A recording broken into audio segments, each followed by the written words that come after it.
आपण पाहताय आदर्श बोलतो. बीड शहरातील समस्या काही सुटायचं नाव घेत नाहीये. बीडच्या मुख्याधिकारी नगर परिषदेच्या मुख्याधिकारी बीडच्या समस्येकडे साफ दुर्लक्ष करत आहेत. त्यांना वारंवार निवेदनं देऊन देखील त्या सर्व गोष्टीकडे दुर्लक्ष करत आहेत. त्यामुळे नागरिक हैराण झालेले आहेत. अक्षरशः त्यांच्या घरामध्ये पाणी शिरायची बारी आलेली आहे. आपण पाहू शकतो माझ्या पाठीमागं हे तळ्याचं स्वरूप आलेलं आहे. आपण पाहू शकतो हे सगळं गवत उगवलेलं आहे. याच्यामध्ये पाणी आहे आणि हे सगळं ड्रेनेजचं पाणी म्हणजे नालीचं पाणी हे सगळं जमा झालेलं आहे. त्यामुळे नागरिकांच्या घरात पाणी शिरायची बारी आलेली आहे. इथले नागरिक वारंवार निवेदनं देऊन देखील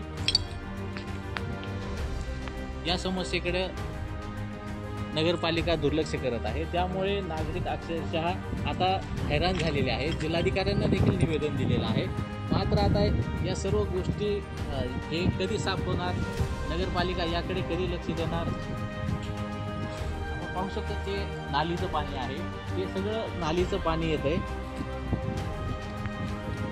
अशा प्रकारे नाल्या तुंबल्यामुळे नागरिकांना समस्येला तोंड द्यावं लागत आहे. त्यामुळे इतरत्वही घाण निर्माण होत आहे. त्यामुळे येथील नागरिकांचे यावर काय प्रतिक्रिया आहे आपण जाणून घेऊया. 5 वर्षापासून आम्ही कृषी कॉलनी नगरमध्ये राहतो आहोत आणि 5 वर्षामध्ये या कॉलनीमध्ये नाली झाली, पण नालीला एक या ठिकाणी मुख्य नाली न झाल्यामुळं या ठिकाणी 3-4 वर्षापासून हे नालीचं पाणी जे आहे याला प्रवाह नसल्यामुळं नाली हे या ठिकाणी घरामध्ये पाणी मुरलेलं आहे आणि याच्यामध्ये विविध प्रकारचे कीटाणू या ठिकाणी आजार पसरत चाललेले आहेत. साप वगैरे आमच्या घरामध्ये या ठिकाणी जात आहेत. अनेक समस्याला या ठिकाणी आम्हाला तोंड द्यावं लागतं आहे. यावर या ठिकाणी इथं जवळपास 20 अशा प्रकारचे घरं आहेत. आम्ही जवळपास 100 वेळेला कमीत कमी तुम्हाला सांगतो साहेब, या ठिकाणी आम्ही इथं निवेदन दिलेलं आहे. नगर परिषदेला निवेदन दिलेलं आहे, कलेक्टर साहेबांना निवेदन दिलेलं आहे, स्थानिक नगरसेवकांना आम्ही विनंती केली आहे. वारंवार विनंती करून देखील आमच्या या ठिकाणी प्रश्नाला वाचा या ठिकाणी कोणीच इथं आमचं या ठिकाणी घेतलेलं नाही आहे. आणि म्हणून आम्हाला कधी कधी असं वाटतं की इथं खरोखर घर बांधून आम्ही पश्चाताप केलेला आहे. दुःख वाटायला आम्हाला की कुठतरी या ठिकाणी आम्ही दुसरीकडे सेटल झालं असतं तर बरं झालं असतं. घर बांधून एवढे मोठे या ठिकाणी आम्ही इन्व्हेस्टमेंट करून आज आम्हाला त्याचा पश्चाताप होतोय की एक कर वगैरे आम्ही तर नगर परिषदेचे सर्वांचे कर आम्ही या ठिकाणी वारंवार वेळेवर भरतो आणि या सर्व गोष्टी होऊन सुद्धा आमच्यावर ही वेळ येते. आमचा इथं या ठिकाणी वाली कोणीच राहिलेलं नाही या ठिकाणी. म्हणून आम्ही इथं तुम्हाला या ठिकाणी आम्ही मुद्दाम विनंती केलेली आहे की आमच्या प्रश्नावर वाचावं, तुम्ही नक्कीच पडताल. इथं या ठिकाणी हे आम्ही प्रत्येकाचं इथं तंटे होतात. आजूबाजूला तुमचं पाणी माझ्याकडं नको, माझं तुमच्याकडं नको, हे गोष्टीला कंटाळून नेऊन या ठिकाणी मी इथं माझ्या घरातलं पाणी या टाकीमध्ये या ठिकाणी माझी स्वतःची एक टाकी तयार केली. त्या टाकीमध्ये नळाचं पाणी मी या ठिकाणी टाकतो आणि सकाळ संध्याकाळ या ठिकाणी माझ्या मित्राच्या साह्याने टाकी ढकलत या ठिकाणी थोडं छोटीसं ट्रॉली ढकलत मी पाणी या ठिकाणी नेत असतो या ठिकाणी. म्हणून मी म्हणतो की वारंवार या ठिकाणी निवेदन देऊन सुद्धा ह्याचा मला या ठिकाणी आणखी आमच्या गल्लीतल्या वाशांना या ठिकाणी फरक पडलेला नाही. आमच्या या प्रश्नावर नक्कीच वाचा या ठिकाणी चॅनल या ठिकाणी करेल अशी मला अपेक्षा आहे.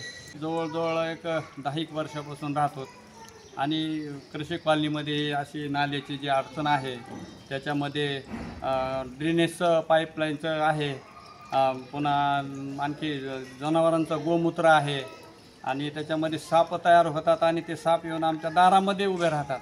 आम्हाला सकाळी उठण्याची सुद्धा भीती वाटते किंवा साप येतो की काय म्हणून. आणि आम्ही सगळे वेळोवेळी नगरपालिकेला टॅक्स वगैरे भरून सुद्धा त्यांची कुठलीही सुविधा नाही आहे. पाणीसुद्धा लवकर येत नाही. महिनासुद्धा पाण्याची व्यवस्था आहे केलेली आहे.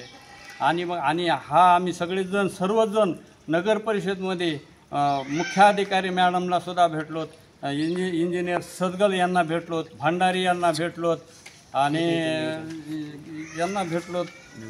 निवेदन पण पूर्ण दिलेले आहेत हे 2-3, तरीही कोणी ऐकत नाही. आणि जिल्हाधिकाऱ्यांना पण त्यांच्या चेंबरमध्ये जाऊन सुद्धा आम्ही जिल्हाधिकाऱ्यांना निवेदन दिलेले आहे आणि ते तत्कालीन जे जिल्हाधिकारी होते ते पाहू म्हणाले, सांगतो म्हणाले, पण तसं काही केलेलं नाही. आणि इथं जरी नगरपालिकेची JCP जरी आली तरी त्याच्यामध्ये ते JCPला काही नाही, समजा खोरं वगैरे काय नाही, नुसती नाली काढण्याचं आहे. परंतु वास्तविक पाहता नगर रोडचे जे आहे JCP आहे तिला दातऱ्या वगैरे असायला पाहिजे. नाली खोलून त्यांनी त्यांच्या ह्याच्यातून द्यायला पाहिजे. कोणी इथं आडवं नाही, कोणी नाही, काय नाही.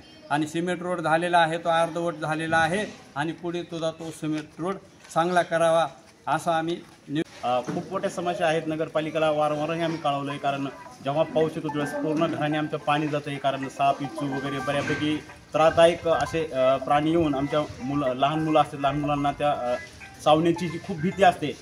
नगर परिषदेला आम्ही वारंवार ते निवेदनही दिलेलं आहे आणि निवेदन देऊनही त्याच्यावर कुठलीही ॲक्शन घेतलेली नाही आहे. फक्त एवढंच म्हणतात की आम्ही पाहू, बघू, येऊ आणि येणं आणि जाणं एवढंच केलेलं आहे. तिने आतापर्यंत कुठलीही त्याच्यावर ॲक्शन घेतलेली नाही. कुठल्या संबंधित अधिकाऱ्याला म्हणजे भेटलो तर ते आले, येऊन जे जसे सहलीला आल्यासारखे एक चक्कर मारून फिरणं तसं येऊन ते फिरून गेलेले आहेत आणि पाहू म्हणलेत आम्ही वरच्यांना कळवू, पण त्याच्यानंतर कुठली ॲक्शन झालेली नाही, काही नाही. आता माझं पाणी मुख्य असं आहे की माझं पाणी समजा कधी समजा शेजारी पाजारी जर प्लॉटमध्ये सोडायचं गेलं तर सोडून कुणीही देत नाही. वारंवार आमचे भांडण होतात. भांडण झाल्यामुळे आमचे मित्र त्यांच्या एक छोटीशी टाकी बनवली, टाकीमध्ये आम्ही ते पाणी साठवतो आणि मित्राच्या साहाय्याने आम्ही मुख्य नालीमध्ये नेऊन ढकलत ती गाडीही चालू होत नाही आमची, ढकलत नेऊन तिथं पाणी सोडतो. आता नगरपालिकेकडे काय मागणी तुमची? नगरपालिकेकडे एवढीच मागणी आहे की आमच्या जो कॉलनीची समस्या आहे, पाण्याची मुख्य पाण्याची नालीची पाण्याची समस्या आहे ती पूर्णपणे त्यांनी क्लिअर करून द्यावी, एवढी आमची कळकळीची विनंती आहे त्यांना. वारंवार आम्ही सांगूनही त्यांनी कुठे ॲक्शन घेतली नाही. तर आता तुमच्या माध्यमाने नक्कीच ते ॲक्शन घेतील एवढीच अपेक्षा आणि आमचा प्रॉब्लेम दूर करावा एवढीच त्यांना विनंती आमची. नागरिकांनी त्यांच्या समस्याचा पाडा वाचलेला आहे. नगरपालिका आता तरी जागा होणार का आणि या सर्व समस्यावर तोडगा काढणार का हेच पाहणं महत्त्वाचं आहे. कॅमेरा पर्सन राहुल गायकेसह मी नितेश उपाध्ये, बीड.